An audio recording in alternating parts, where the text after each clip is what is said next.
For this problem, I have, what is this? 150 billion. It's a lot of money. The radius of the Earth orbit is 150 billion meters. What is the number in scientific notation? Well, can we right off the bat say it's not that one? Yeah. Because negatives are decimals, and that ain't a decimal. So it's one of these three. And then next, don't you move the decimal that's right here over so that you have a number between 1 and $10. So I want the decimal right there, so it was 1.5. So how many spots would that be? Well, that's 3, 6, 9, 10, 11. So the answer is B. Because when you move it over right to there, and your answer is B. For this problem, if I want to put this into regular notation, that 2 means I'm going to move the decimal 2 spots. You've got to choose the right direction. It's going to move this way too. So can you see your answer is C? If that was a negative, you'd be going the opposite and it'd be 0.036. If I have this number right here and I want to put it in scientific notation, first of all, since it's a very small decimal, could I cross out C and D? Yeah. Because I know it's going to have a negative. I know it's going to have a negative. Next step is I count how many I move over. So it'll be 1, 2, 3, 4, 5, 6, 7. I moved over 7, so now that's 7. And I moved it 7 over, so my answer is B. All right, you guys, 5 members, that's important, of a band are getting new outfits. This is the shirts, pants, and boots. The total cost of new outfits for all the members. So all the members, and there's 5 people. So aren't there 5 outfits? Now, isn't each outfit going to be $12 plus $49 plus $29? Isn't that one outfit? And when you add all that up, when you add down, doesn't that become 20 right here? And that becomes what? 90? So is my answer A? No. 90 is for one person. How many people? So don't we do 90 times 5? And that becomes 450. There's the answer. Read it carefully. You can do it. To subtract these fractions and add fractions, you want to first do this parentheses. So let's first add these fractions in the parentheses. And my little shortcut is to multiply across and multiply across. So watch. When I multiply these, I get 4. When I multiply these, I get 3. And the middle is plus. And then I multiply across, I get 12. So when I simplify that, don't I get 7 twelfths? Yeah. So I now have 11 twelfths minus 7 twelfths. Are the bottoms the same? Yeah. So the 12 stays on the bottom. What's 11 minus 7? 4. I don't see 4 twelfths. Simplify. I have to simplify. So what goes into 4 and 12? Doesn't it 4? Yeah. Isn't that 4 times 1 and 4 times 3? Yeah. Is 1/3 right there. You first do what's in the parentheses, then you combine the rest of it. Which of the following gets a negative number result? So let's look at this. The first one right off the bat, let's just do one by one. What's if I have 7 negatives and I add 3 more negatives, don't I have a whole lot of negatives? Yeah. Am I done? Yes. So I could just say done. Isn't that negative 10? Yeah. Now, let's just check the other ones. Isn't here I have 3 negatives, 7 positives? Don't I have more positives than negatives? That's 4. Here I'm adding 2 positives. That's not going to be a negative.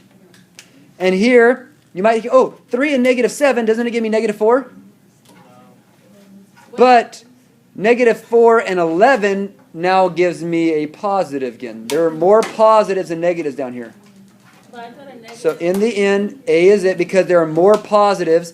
There are 14 positives and 7 negatives. All right, you guys, you can't see the word multiplied, but 100 is multiplied by a number between 0 and 1. The answer has to be what? Could it be less than 0? No. Meaning, could it be negative? No. No, if you multiply by a number between 0 and 1, it's not going to become negative all of a sudden. So I could cross that out. Now, by the way, do you understand a number between 0 and 1 is like a half, or a fourth, or 3/4, or 9/10? Aren't all those between 0 and 1? Yeah. So if I multiply 100 by any of these, what's happening?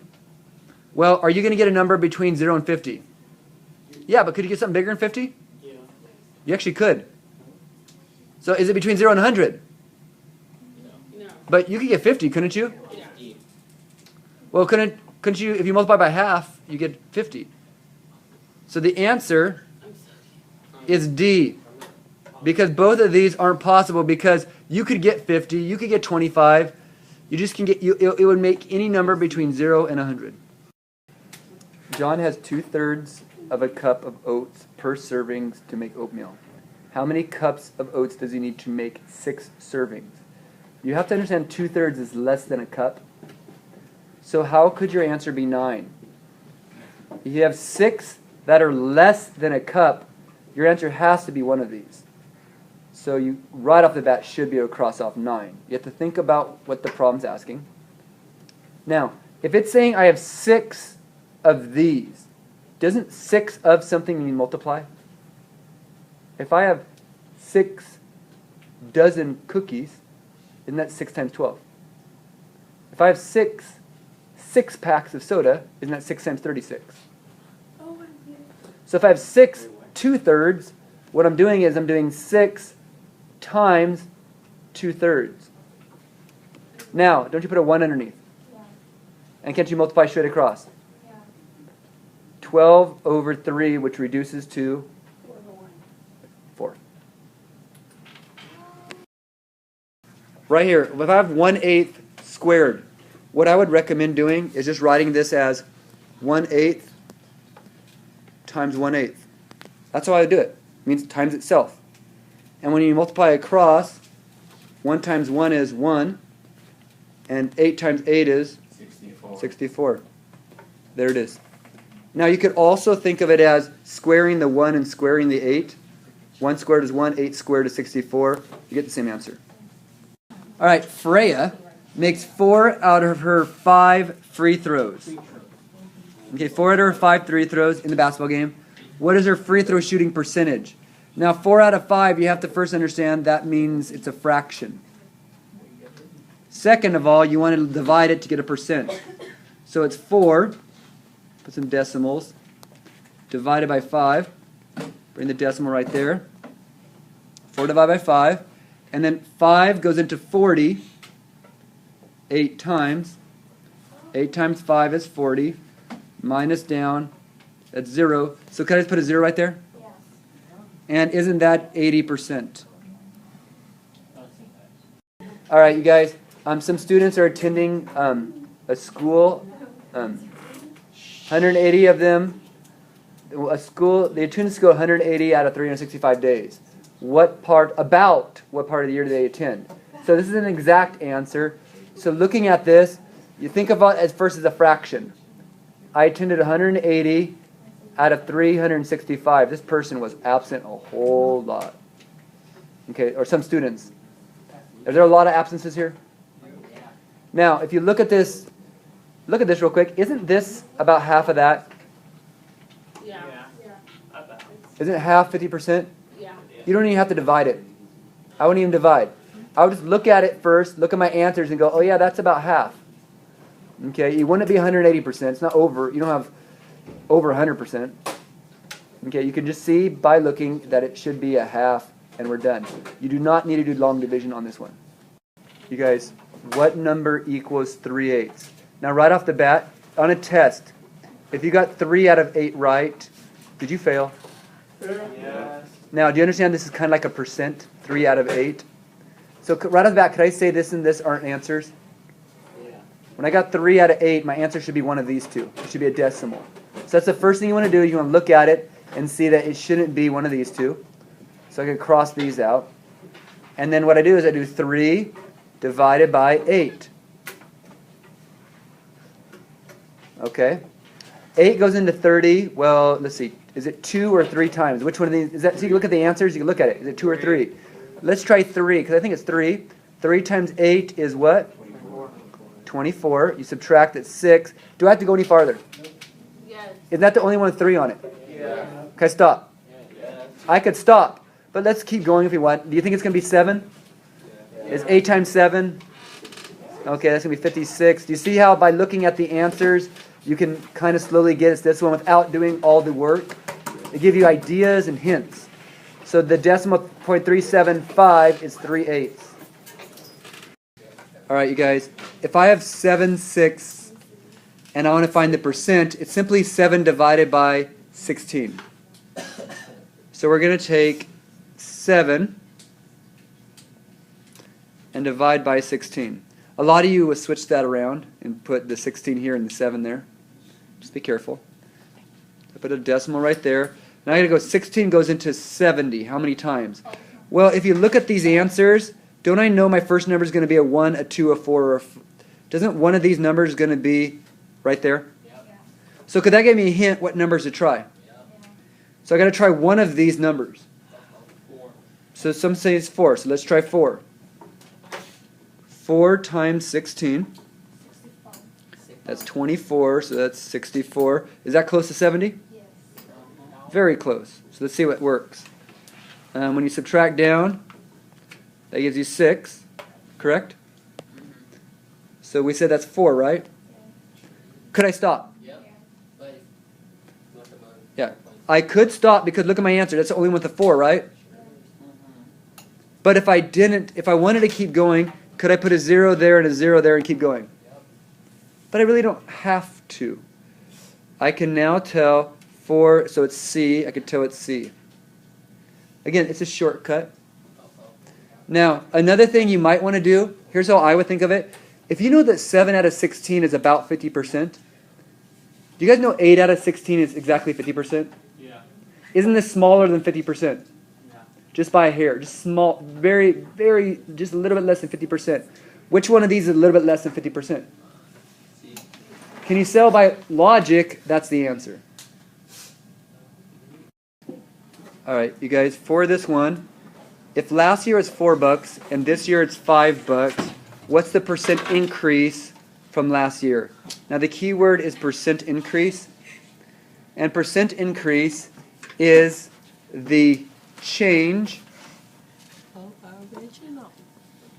over the original. Original. Okay, I really spelled that good. Yeah. Change over original. Like 5 billion eyes. Now, what is my change? To go from $4 to $5, how much did it change? $1. It went $1 higher. And which did I start with? Did I start with 4 or did I start with 5? I started with 4. So my change is $1. I changed from a 4 to 5. My original is $4. Now, does that match? Does 1/4 match? No, I need to change it to a percent, don't I? So to change to a percent, don't we go 1 divided by 4? Yep, it's 25%. Yes, sir. That would be a 2. 2 times 4 is 8. Put a 0 there, bring it down. 4 goes into 20 how many times? 25%, so. 4 times 5 is 20. We went evenly. Yes, sir. Yeah, 25%. Now, some of you hopefully realize that 1/4 is 25%. That's one that you should probably try memorizing. That a quarter is 25%. Isn't that a quarter? Yeah. And how much is a quarter? 25 cents. 25% cents. You guys, if they increase from sales from 500,000 to 600,000, don't be scared by the big numbers. It's asking for what percent did it increase. So the key word is percentage increase. So I went change over original again.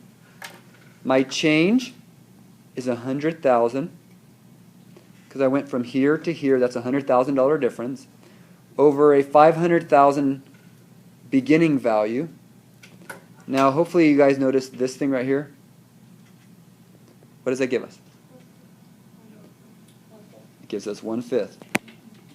Now, our answers are not in fractions, though. Now, some of you might know 1/5 is B. But if you don't, I need to go 1, put some decimals, divide by 5. How many times does 5 go into 10? Okay. 5 goes into 10 twice. So 2 times 5 is 10, minus down. Does that go evenly? Yes. So what percent is that? 20%. Don't get scared by the big numbers. All right, for this clothing store, the shirt was regularly priced 20, now it's 17. It decreased. You want the percent decrease? So for what we want to do is, what's the change? 3. From 20 to 17, is that a change of 3? Yes. And what's my original? 20. Change over original. Now the problem again, it's not a fraction. It wants a percent. So what do we do? You divide, what's the inside? 3. And we're dividing by? 20. All right, so divide by 20. So now we put the decimal there. 20 doesn't go into 3. Does 20 go into 30? It goes into once. So that leaves us 20. Subtract down. What's 30 minus 20? Bring down the 0. Okay, does 20 go into 100? Yes. 5 times? Let's check it. 5 times 20. Okay, that is 100. Are we done? Yes. So 0.15, which percent is that? Bam. If you go from 1 gallon to 0.75 gallons, what's the difference? What's 1.0 minus 0.75? What does that give me? That gave me 25 cents. So my change is 0.25 divided by, what's my original? Isn't this my original? Yes. What's anything divided by 1? Isn't that 0.25? Yes. Done. Do you see how when you divide by 1, you're done? You don't have to do any long division or anything. Divide by 1, we're done. It's 25%. Boom. $200 in the bank, 8% over 3 years. Now this is important. It's over 3 years. So if I want to find first 8% of $200 for 1 year, you have to know that 8% is what as a decimal?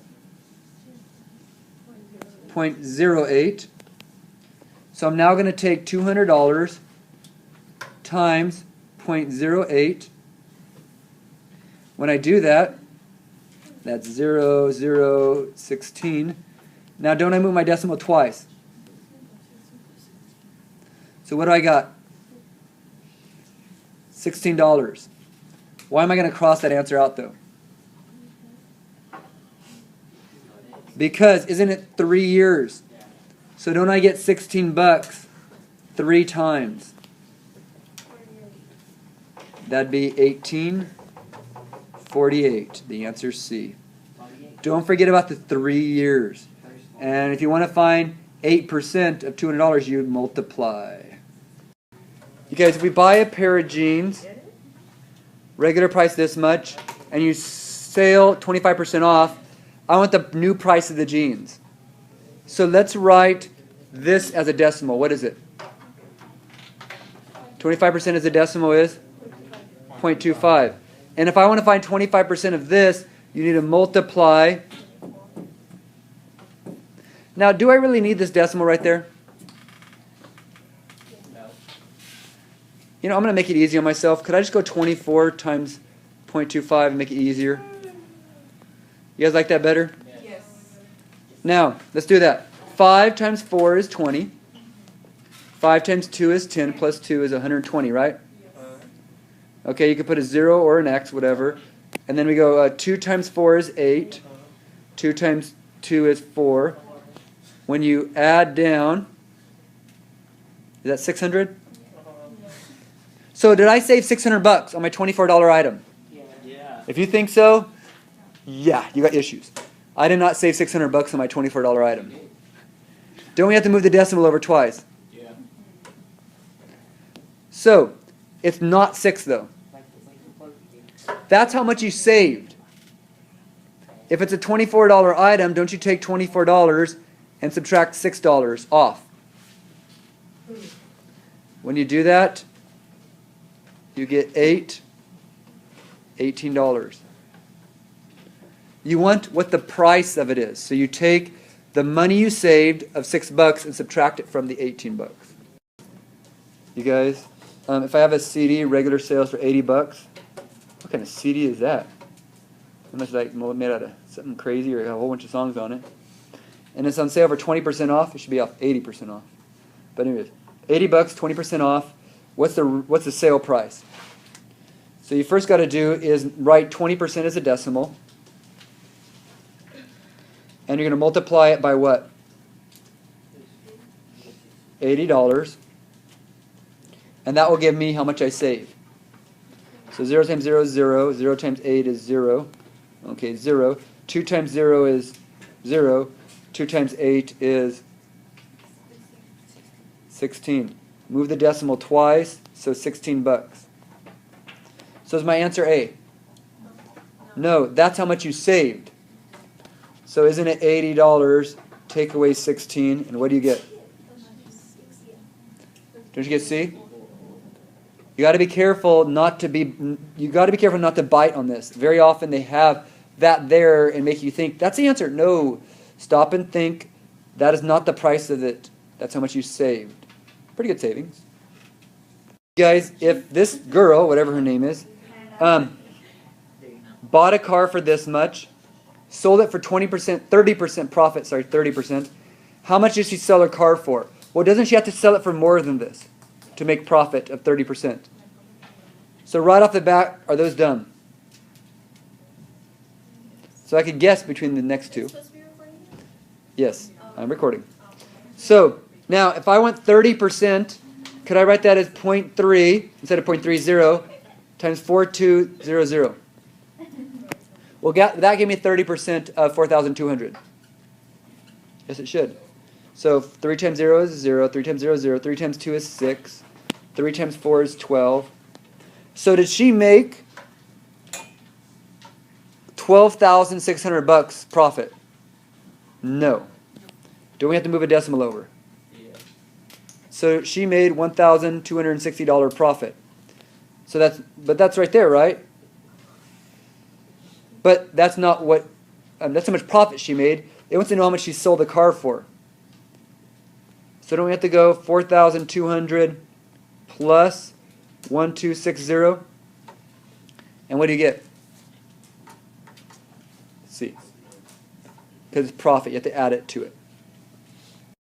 Salesperson's clothing store earns 2% commission on sales. Okay?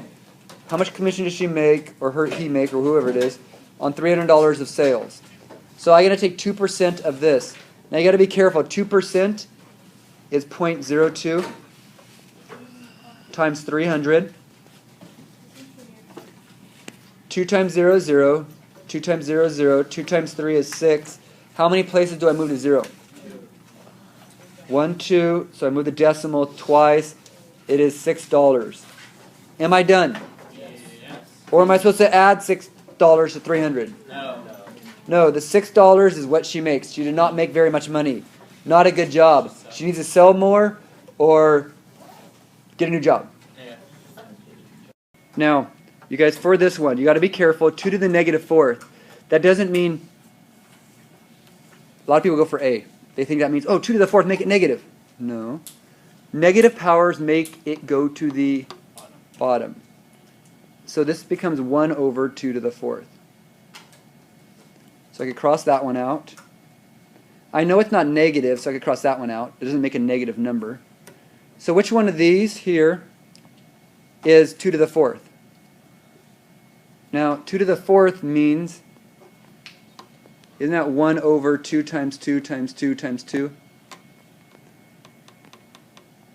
Isn't that 16? Not 8? Be careful of that. A lot of people love to choose this one because they think 2 times 4. No, it's not 2 times 4, it's this. Now you guys, right here, the first thing you need to realize is when you're dividing, if the bases are the same, you subtract the powers. So this is the easiest one to think of it as this. It's just 10 to the negative 2 minus negative 4. Now that's a little confusing. Are you okay that negative 2, that becomes a plus negative? Plus the opposite? You add the opposite of a negative, which is a positive. So I have now 10 to the negative second plus 4, which is 10 squared. Done. You got to realize when you divide, you flip, so you minus the powers. Now another way of doing it is technically to watch for this problem. Are you guys okay that I could technically, this is a negative power, could I move this to the bottom? This is a negative power, can I move that to the top? Because watch. You could technically write this as, 10 to the 4th over 10 squared. Does that make any sense? The negatives mean you can move it to the bottom. The negative here means you can move it to the top. Then you can write that as 10 times 10 times 10 times 10 over 10 times 10. Could I cancel those and get 10 squared? Yep. Isn't this easier? Yeah. But if you couldn't remember this, could you do it this way? Yeah. The problem is you have to remember this. Depends on what you can remember. All right, which is equivalent to this? What you have to realize, if the bases are the same, what do you do with the powers when you multiply? You add them. So this is going to be 7 to the negative 6 plus 4. So that would just be 7 to the negative second. Now, is that a choice? Yes. Yes. Now, could I also make that 1 over 7 squared?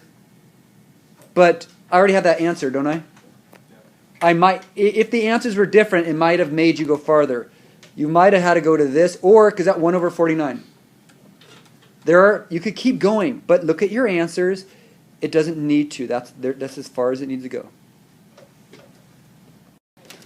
All right, when you add fractions, first of all, I'm going to multiply up, and then multiply up and add the 2. So when I multiply this, I get 40. Plus, when I multiply this, I get 42. All over, I multiply across. What's 6 times 8? 48. That gives me 82 over 48. Is that a choice? Does that match any of these?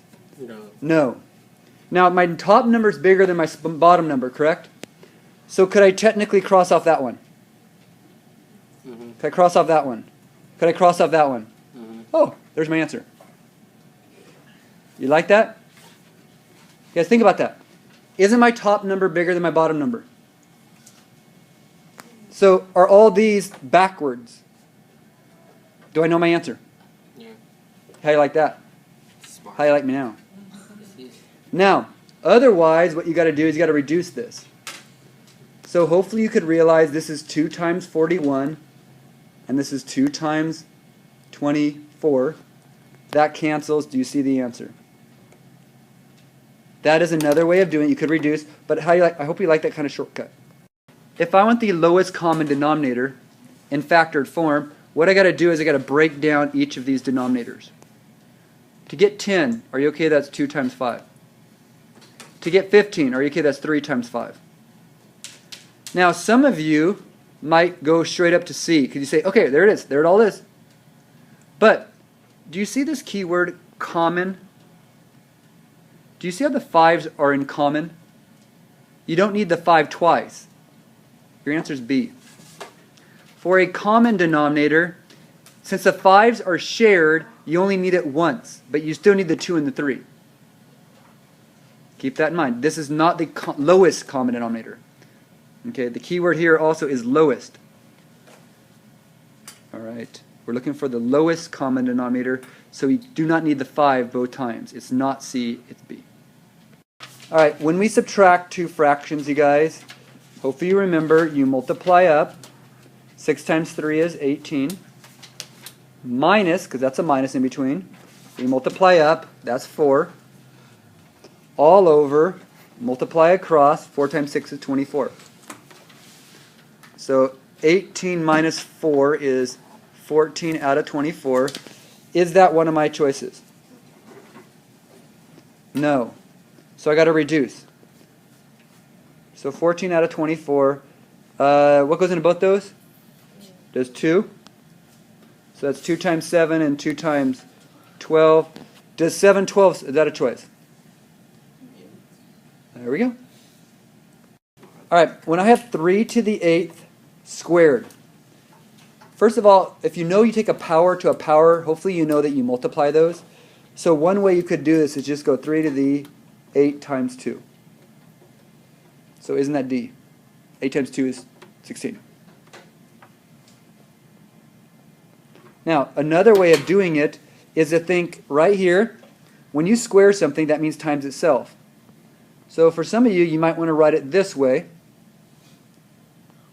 3 to the 8th times 3 to the 8th, which means, don't you add the powers? Wouldn't that be the same answer? 3 to the 16th? Either way works. It's just some people forget this property, so they have to go back to this one. Your choice. Now, you guys, when you multiply these, you add the powers. And the bases do not change. Since they're the same base, you simply do 4 to the 3 plus 2, which would be 4 to the 5th. Done. Now, if you forgot the property, you could technically, isn't 4 to the 3rd 4 times 4 times 4? Isn't 4 squared 4 times 4? Isn't that 4 to the 5th? 1, 2, 3, 4, 5. Isn't it 5 4s multiplied together? Isn't that the same as that? If you forget to add the powers, go to this. It works. You guys, on this problem, are the bases the same? No. So you can't just add the powers, since the bases are the same. So what you simply do is, what's 6 squared? 36. All right. What's 2 squared? 4. So we're just going 36 times 4. So 36 times 4. Well, 6 times 4 is 24. 3 times 4 is 12 plus 2. Bam.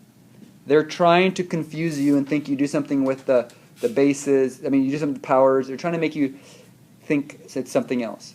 Plus, the answers can give you a hint that you're not dealing with powers anymore. They're actually going to make you multiply the powers out by the answers not having powers. Now here, for this problem, they all have the same base. So there's different ways of doing this depending on how you want to do it. I'm going to start off with, for this, could I just add the powers? Yeah. So wouldn't that be 6 plus 4? So it would be 2 to the 10th over 2 to the 5th. Next, could I subtract the powers? Because I divide. That's 2 to the 5th. Now are any of the answers that? No. No. So now what I got to do is, okay, 2 to the 5th. I got to go, okay, that's 2 times 2 times 2 times 2 times 2. Great. So what's 2 times 2? 4. What's 2 times 2? 4. And then, do I have this times 2 here? Yeah. And then what's these two together? 16 times 2. 16 times 2, is that right here? Yeah. Now another method, technically, could have been just to write, could I have written 6 2's and 4 more 2's on top and 5 2's on the bottom? Could you have had 10 2's on top and 5 2's on the bottom and canceled a whole bunch out? You would have got 2 to the 5th as well that way. Okay, you totally could have just put 6 2's plus 4 more 2's is 10 2's, all written out. It looks kind of like this. 2 times 2 times 2 times 2 times 2. You have 2 times 2 times 2. A whole bunch of 2's over 2 times 2 times 2 times 2 times 2 times 2. And that looks really ugly. And then you cancel, cancel, cancel, cancel, cancel, and you'll be a 2 to the 5th left over. That was kind of ugly. Sorry. All right. The square root of 150 is between which of these? The best way to kind of think of that is you want to think of each one of these and square them, and which gets closest to this, basically. So watch. What's 10 squared? Well, that's 100. 11 squared is 121. So is 150 between these two? No. All right, let's do this. 144. Okay, this was 121 still. So is 150 between these two? No. So we could cross off those two. Alright, we know this is 144. Okay. Okay, this is like 160 something. This one over here. But we know this is 144, so I can guess that that's that. Because 150 is just a little bit above 144, and this is 160 something, so I know it's going to be between 12 and 13. Alright, the square of a whole number is between these two. The number must be between which of these? So what we're going to do is square each of these and see when there's an interval, if it's between what number here, somewhere between here, is between the square of these. Here's what it means. First we got to square that. Okay, so 30 times 30, that's what squaring means. So 0 times 0, 0 times 3 is 0. Alright, 3 times 0, okay, first put the 0, 3 times 0 is 0, and 3 times 3 is 9. So you add down, I got 900. 30 times 30 is 900, so that right there is 900. Alright, now instead of doing 35, I'm going to go to 40. 40 to me just seems easier to multiply. 45 takes a little bit more work to multiply, so I'm going to go to 40. So that's 0 times 0, 0 times 4 is 0, put the 0. 4 times 0 is 0, 4 times 4 is 16. So that's 1,600. Okay, so that's 1,600. Well, if we're looking for a number between these two, and that's 1,600, well, wouldn't this be smaller than this? So if that is the edge of it, and this is the edge, the biggest number here, can you tell that this would be your answer? You don't even have to check this number, because you can tell by, again, this matching this, that you can tell a number between this, okay, will be a number of these two squared, something between these two squared. Alright, between which two integers is the square root of 61? Well, 6 squared is 36. 7 squared is 49. Okay, what squared is 61? That's what a square root means. Well, 61 is not between these two, so I can cross that one out. Okay, 7 squared, again, we said is 49. 8 squared is 64. So what squared is 61? Well, wouldn't that be somewhere between these two? So your number is between 7 and 8.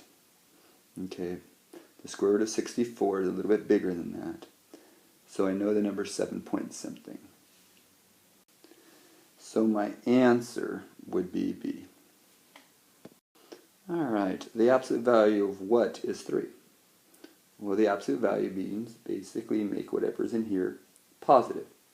So if I put negative 3 in there, I'll get 3. But if I put 0 in there, I don't get 3. So I could cross that one out. Alright, if I put negative 3 in there, that will become positive 3, good. If I put 3 in there, that stays positive, so that works. So I know this one works. Let's make sure the rest don't. 0, no, that would give me 3. 9, negative 9? No, negative 9 would never become 3, so B is my answer. Absolute values make things positive. It's the distance from 0. What is the absolute value of negative 4? Well, again, absolute value means distance from 0. So negative 4 is 4 from 0. It also means make it positive. So basically, which one of these is positive 4? There it is, D. Now for this one, which number has the greatest absolute value? What's the absolute value of negative 17? Well, wouldn't that be 17? Okay, the absolute value of this would be 13. The absolute value of 15 would be 15. And the absolute value of 19 would be 19. So, which of these is the greatest?